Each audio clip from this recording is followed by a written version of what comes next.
Welcome back. U.S. Commerce Secretary Howard Lutnick and Trade Ambassador Jamieson Greer are in Brussels this morning for trade negotiations with the European Union. The group expected to discuss steel and aluminum tariffs, duties on food and medical equipment, and potentially more sanctions on Russia for its war on Ukraine. President Trump struck a deal with the EU back in July, which included 15% tariffs on most European goods. He also secured more than $1 trillion of investment into America, into various commodities. Joining me now, live from Brussels for a Fox Business exclusive, is the Commerce Secretary, Howard Lutnick. Secretary, it's great to see you this morning. Thanks so much for being here. Great to be here in rainy Brussels. What can you tell us about the talks with the European Union, Secretary? What are you expecting? So what we've been talking about, we started about digital. You know, the idea is that the European Union continues to make rules that only harm our big tech companies. And they're just not getting the investment that we're getting. You know, we have company after company after company announcing $500 billion of investments in America. And here, they're getting $10 billion. So the idea is, come on, guys, embrace the ideas and the model of the Trump administration, and you'll get $1 trillion in investment here. Yeah, they're not going to do that, though, because like most of the European countries specifically, are very anti-Trump in the first place here. I mean, obviously there are a couple that aren't, right? But the overall sentiment specifically in Europe is very anti-Trump. Speak to the people, you'll kind of realize immediately what I'm talking about. I think large scale, right? I mean, obviously there's some like small subsections that would kind of be open to the American way of doing things, but it's just not, it's not been my experience, guys, right? Truthfully, I live half the year in Europe, so this is kind of why I'm saying this here. And definitely I can tell you right now that the prices have actually gone up in the south of Spain pretty heftily since these tariffs. So we're trying to teach them and encourage them to follow the Trump lead and learn how to embrace the digital markets and the AI world. So we're trying, and I'm here marketing and teaching and trying to help our tech companies. So, you know, it's interesting. I love the way that you and President Trump fight for American companies, and these digital services taxes have been a real issue for American companies. Do you feel that you're actually making a difference, that you are going to see all of those extra fees and taxes go away? Well, the idea is if they don't make them go away, they're not going to get the investments from these tech companies. No, they're not. These tech companies have the ability to change the economy of Europe. They could invest and go $1 other places trillion here. But, you know, if the market, you know, the regulatory environment, the tax environment is not conducive to these companies, they're going to invest small potatoes here, and that's what they're seeing. So I'm here saying, come on, rethink your regulatory environment, embrace our great companies, and they will help your economy grow. So that's the newest part of this conversation is change your tax model and let these companies invest here. I think it'll be fantastic for Europe. It'll be fantastic for our American tech companies. But it's worth a try, and that's why I'm here. Yeah, guys, they really like the healthcare system and like the education systems with how little they generally pay compared to us, right? They generally, you know, they're not changing their tax code. It would be great if they would, actually, because, yeah, again, definitely more businesses would enter into the countries if that was the case. But guys, they really like the entitlements that come with like EU citizenship. They really like it, bro. Like I have not heard anyone like in the many years that I've lived in Europe be like, you know what? I no longer want my healthcare system. Don't get me wrong. Does it exist? In fact, it definitely exists. There are people who are sick and tired of waiting in lines and things like that. But the fact that you don't have to pay, you know, $200,000 to replace a finger, to put a finger back on is a thing that people find beneficial. So the taxes are what they are. Guys, Europe is incredibly socialist, incredibly socialist. Well, that would be a big deal if you could actually get that movement. I don't know if you remember the Mario Draghi research that the the former head of Exactly. the ECB came out with. And he basically compared, why it is that the U.S. has several companies that are $1 trillion or more. We've got at least one company that's close to $5 trillion in NVIDIA. And yet the amount of companies in Europe that have been able to gain market value, the highest market value is Novo Nordisk, which is about $350 billion. So why? Why can't they generate $1 trillion company the way America can? Is it regulation? Right. You're right. It's just regulation. It's just they think that you can regulate success, which you cannot. The idea is to create the environment where companies thrive and build and grow. And what they just said to me this morning is, look, we're trying to build our small companies. That's why we're regulating your big companies. And the key is no one's going to build a big company here because it just gets regulated the heck out of it. Oh, the taxes are we are crazy. trying to convince them I'll tell to you do the this. right thing. Another example, right? They rule out diesel gas, and you got to have batteries here by 2035. But Europe doesn't make batteries. Only certain countries make batteries, and Europe is not one of them. They've got to think better about themselves. They got to take care of themselves, and we're here trying to help them understand it. It'll be good for American car manufacturers, good for European car manufacturers, but come on, they don't make batteries here. The leader in batteries is in China. Why would Europe make a rule that they've got to use batteries that they don't make? Just doesn't make sense. So come on, think correctly. That's why we're here. All really good points, Secretary. Do you expect anything changes from the deal that President Trump struck back in the summertime with the Europeans? Are the tariffs going to change in any way as a result of your trip? I think we're here to enhance it. We're offering them, we can extend and grow the deal and make it better and help Europe on all the areas that they're interested in. They're interested in expanding in steel, and we want the help in digital. We want the help in diesel. We want help back and forth. So I think this trade deal, which was a fantastic trade deal, can grow and change and breathe.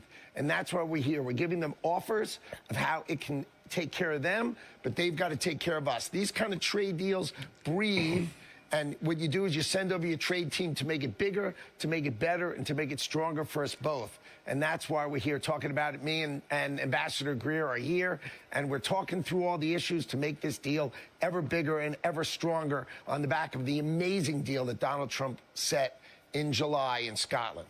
Hey, listen, Secretary, I hope it works. Changes that we I hope should it expect does. with regard to China, because you and your colleagues have been working hard to ensure that the free flow of rare earth minerals happens from China to the whole world, by the way, not just the United States. But we've got indications that they are pushing back again and withholding rare earth minerals from companies in the U.S. that are tied to the U.S. military. Do you have an update there? I mean, bro, we would do that exact same thing. Well, I think the relationship between President Trump and President Xi is at the heart of this. I think these kind of things will work their way through. I think our trade team is going to work their way through. But really, it all is upon the fact that President Trump and President Xi have a good working relationship. They've decided to work these things out, and I think we're relying on that relationship is going to pound through and make sure things are balanced and reasonable between our two countries. But let's see how that goes. But I think the president's got it well in hand.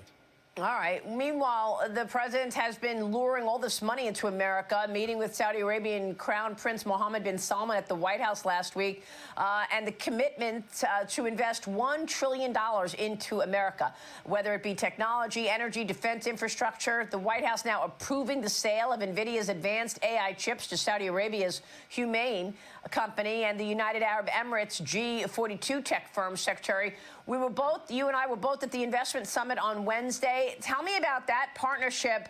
And do you worry that sending these very advanced chips to the Saudis will ultimately make its way to China, or do you expect we will be sending those chips to China as well? No, so the idea, these are our best chips. And what we've decided to do is for chips of 35,000 chips or less, we will let a national champion tech company, that's G42 in the UAE and Humane in Saudi Arabia, that they can manage those chips, but those chips must stay in Saudi Arabia, stay in the UAE, must be overseen and must be audited, so they're there to take care of their domestic use. And then anything above 35,000 chips has to be run by U.S. hyperscalers and U.S. cloud providers. And that's the model for both Saudi and for the UAE. And I think we're very comfortable with that. And we are considering that kind of model for the rest of the world. So I think we're going through that process. I think you're going to see heavily a model audited. published. Our AI action plan will come out. It's going through all of the different departments. So right now in the U.S. government sort of commenting on it. But you should expect that policy to come out before the end of the year. But we are comfortable with Humane. We are comfortable with G42.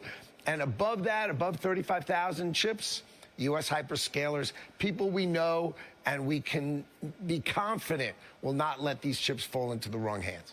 Yeah, guys, that'll be amazing. But again, like whenever we do create something, let's say in terms of our intellectual property, it does end up in East Asia at some point. And generally when that happens, we already know that's going to be absolutely cloned and then recreated at a much, much, much, much cheaper cost. So again, if we do actually have the ability to kind of keep things audited, it really doesn't change the fact that it's actually super plausible that it can still somehow end up in the hands of who specifically you're trying to keep it away from. Well, I guess what I'm really getting at is China, because I know there's a massive race to win this AI race. And then, of course, we've got this soft war deep sky underway out there with regard to trade with the Chinese Communist Party. Do you think that there's going to be any movement in terms of President Trump allowing those chips to get to China? Well, the best part about America is we have Donald Trump in the Oval Office. He's listening to everybody. He's going to think about it. He listens to Jensen from NVIDIA, but he listens to all sorts of other executives, and they all bring these opinions together, and Donald Trump's going to decide what chips, if any, we sell to China. That's on the president's desk. He's going to decide how he wants to take care of it, and that's the benefit of having Donald Trump be the president of the United States, is he's making that decision with advice from everybody. And that's the best part about being in America. You got the best president, the best deal maker. He understands how he wants to play it, and we'll leave it in his hands. So we'll wait for any You're gonna point new out a contradiction there. later, The president guys. is also working on this potential proposal to send out checks of $2,000, dividend checks. And, you know, there's an analyst I spoke with over the weekend who believes that it's unlikely unless we see a second reconciliation package passed in 2026. What's your expectation, Secretary, in terms of a second reconciliation bill or a standalone $2,000 check program to go out? Look, the tariffs are an American policy. The president wants the American people to understand how great tariffs are for them. And so one of the ways to prove to the American people how great tariffs are is to have them share in a part of 1 year's income from these tariffs. And that's $2,000 a head, as he said, for people who need the money. You know, he's going to constrain it to people who need the money. And that's exciting. So the president's got that on his desk. I know that's something he wants to achieve, and his legislative team will figure out the best way to do it. But what he's trying to do is make sure people in America understand that tariffs are their policy. It's to make America stronger, and it can also benefit their pocketbook. And that is coming next year from the president. Yeah, for sure. But the Committee for a Responsible Federal Budget says that those payments will cost roughly $600 billion each round and increase the deficit by $6 trillion over a decade. The White House preparing, of course, backup plans in case the Supreme Court rules against the president and the emergency powers on tariffs. I want to ask you about those backup plans. So let's take a short break and come right back on the cost of the president's tariff dividends and whether or not, in fact, we are going to see this take place next year. Secretary, I just got to get... Okay, guys, hold on.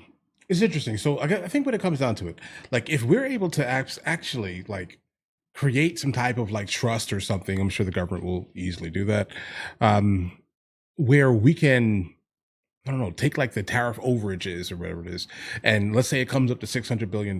Great, amazing. And if the president of the United States of America decides that that's going to be basically passed out to the people, then that's great here. It's not much of an issue of even adding it or even speaking about it in terms of like the deficit, because it'll be coming out of like specifically a trust at least, right?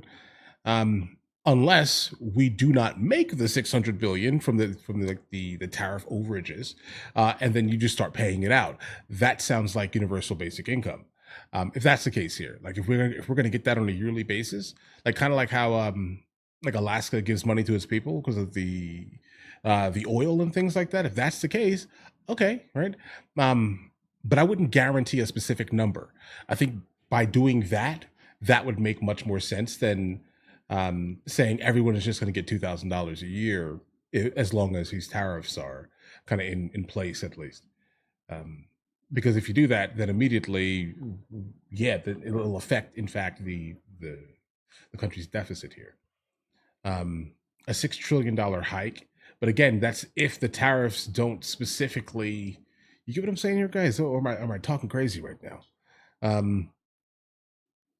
So like if we make 1 trillion a year, then that means the government obviously is going to take 400 trillion and pass out a dividend to every American, I'm sure, over the age of 18, let's say, $2,000. That would make all the sense in the world, because now the people are getting a cut, the government's getting a cut. It'll probably be like 37 point something percent. I don't know, whatever the taxes would be on that. Let's just say that there. So if that does work, that's great. Now, in terms of like the tariff specifically on Europe, I do think that we should continue to do that because they're not kind of letting up on us, guys. Truth be told here. Wait. Yeah. Like I've always thought that we were going to end up with some type of universal basic income, specifically based off of like AI and things like that. Like with how hard AI is basically progressing, it's like, yeah, guys, there are going to be a lot of people out of work, right? And I think that the only way you can kind of do something is to give them some type of, unfortunately, a government handout or like a universal basic income. But obviously, that doesn't really.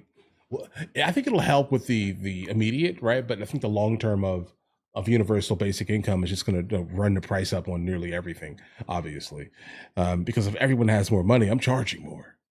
You get what I'm saying here? I think that's kind of how that works here, unless you can price lock things, which is not really plausible in our type of economy, at least. You can't price lock things because the government still prints money. You can't do that. So I do think that, again, we're definitely going to encounter some type of universal basic income, but a $2,000 tariff, a yearly tariff dividend, sounds great. Sounds amazing, but I wouldn't lock that number in, right? Like, don't start promoting that number. Let's just say, listen, 1 year that the tariff dividend is going to be, I don't know, $150. Say something like that. Don't just say $2,000, okay? Because that's going to end up putting us in a hole, in fact, if the tariffs are not making that amount of money. But yeah, that's just my main concern here. I don't think that we should lock in that number because it just doesn't make any sense. Guys, do you want to watch movies with me? I never actually thought to like promote it over here, guys. But if you guys do want to watch it, guys, we have hundreds of movies, and I mean hundreds of movies that we've reacted to. You guys can come watch them with me if you want to, along with many TV shows. Currently, we're working on the show Dexter, along with Vikings, and we have a lot of series that are already completed. But if you guys do want to watch it with me, the link is in the description. Everything's available at the second tier. But of course, if that's not your thing, guys, don't worry. Right? Listen, like and subscribe.